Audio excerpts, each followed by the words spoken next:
ভরপেট বাঙালি থেকে বন্ধুরা, আজকে আমি একটু তালের বড়া বানাবো। আজকে রোববার আছে, ছুটির দিন, তাই আজকে বানাচ্ছি।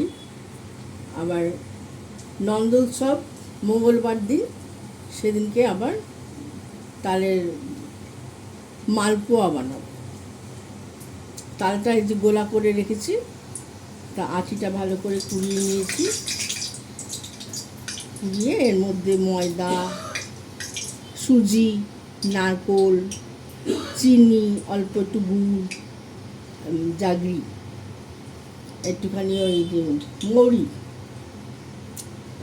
এক চিমটি খাবার সোডা আর এক চিমটি লবণ দিয়ে এই গোলাটা বানিয়ে রেখেছি। এবার আমি এটার মধ্যে একটু কড়াইতে সাদা তেল দিয়েছি। এবার এটা আমি বানাবো।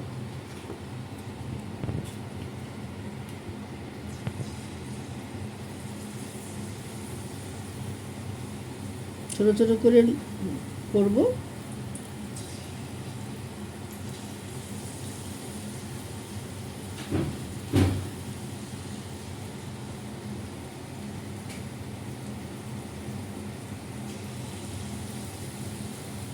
তারপরে খুব ফেটিয়েছি, ফেটিয়ে এই দেখুন কেমন আলগা আলগা হয়ে উঠে আসছে। খুব ভালো করে ফাটাতে হবে। আমি হ্যান্ড মিক্সি দিয়ে এটাকে ফেটিয়ে নিয়েছি।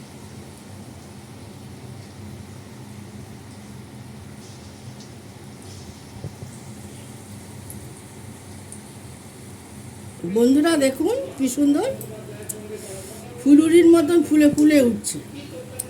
যত ভালো ফেটানো হবে তালের বড়া তত ভালো হবে। একদম সফট হয়েছে। আপনাদের তো দিতে পারছি না, আমরা একটু টেস্ট করেছি চিনি টিনিগুলো ঠিক হয়েছে কিনা। খুব নরম হয়েছে। খাবার সোডা দেবেন, তাহলে নরম হবে। এক চিমটি খাবার সোডা, এক চিমটি নুন, সুজি, ময়দা, যে লালচে লালচে হবে, এটা একটু লালচে লালচে হবে, তারপরে তুলে দেবো। আপনারা এইভাবে বানিয়ে বাড়িতে খাবেন।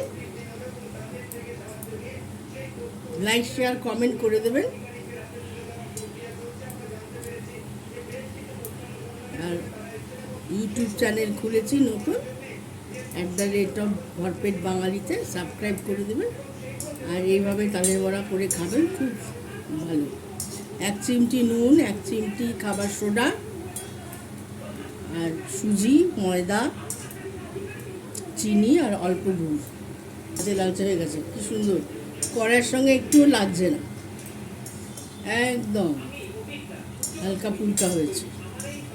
আগে দর্শনদারি, তারপরে গুণ বিচারি। এই খেপটা হয়ে গেল, এবার এটা তুলে দেব। সময় লাগে ভাজতে, বড়া ভাজতে সময় লাগে।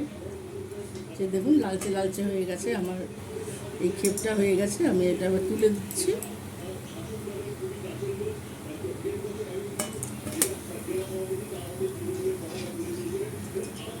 নমস্কার, ব্লগটা আমি এখানে শেষ করি।